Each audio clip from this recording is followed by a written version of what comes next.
Who is to blame? Is it Millie, Chebby, or the 19 households that she has had to fire within a span of less than 1 year? So there is a short clip that made headlines last week, and it was Millie Chebby informing us that she has had to hire and fire 19 house helps ever since her last nanny left. But guys, here is the kicker. Is the number exaggerated, or is it true, basing our argument on a fan who says off cameras Millie is a different person? She is not the sweet, cool looking lady that we see on the socials. It could be true that she has had to fire the 19 nannies, but also the less these Kenyan celebs have shown can go just for the views. It's crazy. Anything for clout is always good for them.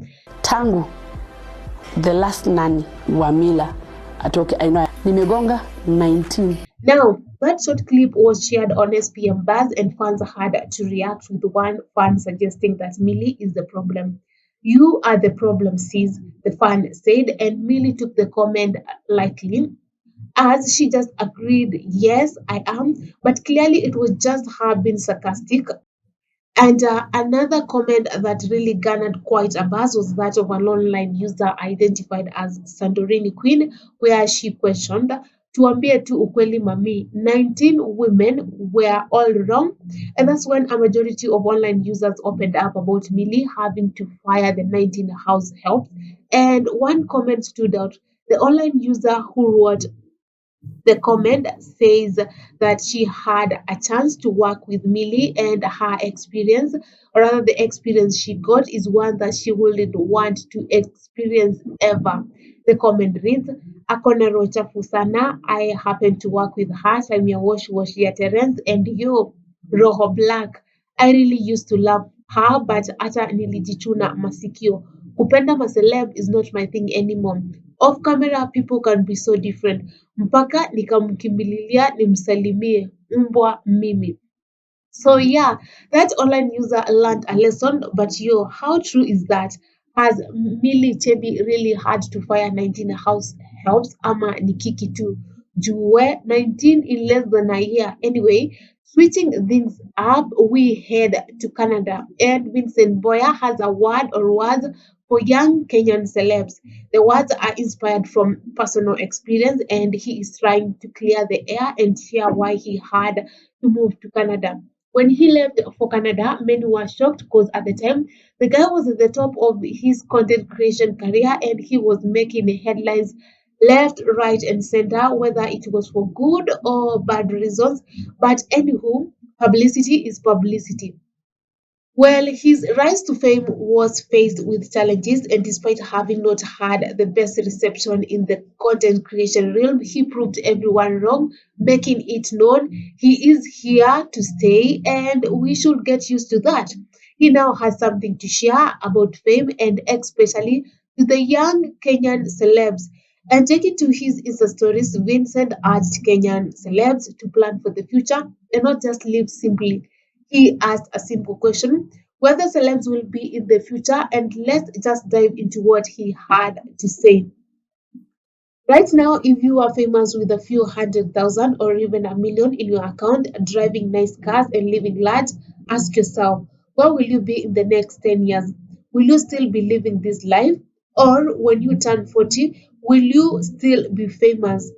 He responded to his own question, and he said, the answer is no, because most Kenyan celebrities don't think about the future. In the Kenyan entertainment industry, there's a period where you make plenty of money, but then it suddenly dries up. Drawing from his own experience, Mboya continued sharing that what he's learned and wanting to guide others in the industry. And he said, if you are influential right now, my advice is to use that influence to secure real wealth. If quitting the industry is necessary, then do so and start earning sustainable income. People might mock you saying huyo ameisha, but it's better to step back now and build something real. He also advised celebrities to consider employment or start a business independently. And he mentioned Nyashiski and he said, remember when Nyashiski left and went to the US? Think about how to generate genuine income. Start a low key business or even get a job. Use your influence to advance to the next phase in life. And he did not just leave it at that, because he also went ahead to encourage the young Kenyan celebrities not to shy away from making such changes. And he assured them that real financial stability brings true satisfaction. Don't be shy, let entertainment become part time. If possible, take a break and return later. I guarantee that once you start making real money, you will truly enjoy it. Stressing his argument on Kenyan celebs live beyond their means, he noted that we all know that most Kenyan celebs are living fake lives. Fake is expensive and doesn't last like the original.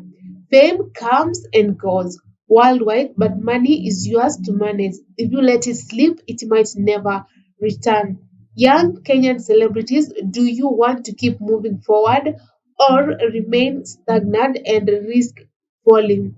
Well, those are just some of the wise words that Vincent Mboya had to share with the Kenyan young celebrities, and he urges them to look for some part-time job or start a low-key business just to make sure that they are sustainable come in the future. And from that, he gives an example of how Jashinsky had to leave for the USA to go and do something different before he came back after doing part-time jobs back in the US. And he came back prepared and he began his music career again. And since then, he has been doing well. And from that, he tries to encourage the young Kenyan celebrities to make sure that they plan for the future, not to live for the moment. And now let's switch things up and go to London, where a police officer was dismissed for biting fellow officer during a birthday celebration.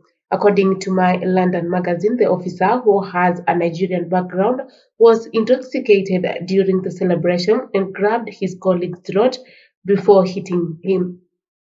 This was revealed in a hearing held from October 21st to 23rd of 2024, and it was led by Senior Officer Christopher McKay. And the officer, who is a police constable, attended a fellow officer's 40th birthday party with around 70 other attendees at the Gold Sports Bar.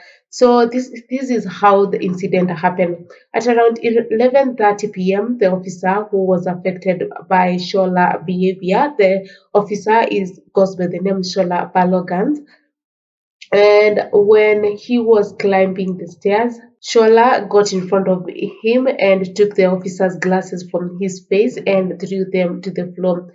The officer responded in a friendly manner, but Shola then grabbed him by the throat. The officer complained about Shola's behavior shortly afterward, and the two were only a foot apart due to the loud music. At this moment, Shola leaned forward and beat his fellow officer on his right cheek. The account of how the incident took place between Shola and the officer who was beat differ, and from as Shola claimed that he accidentally bumped the victim's glasses.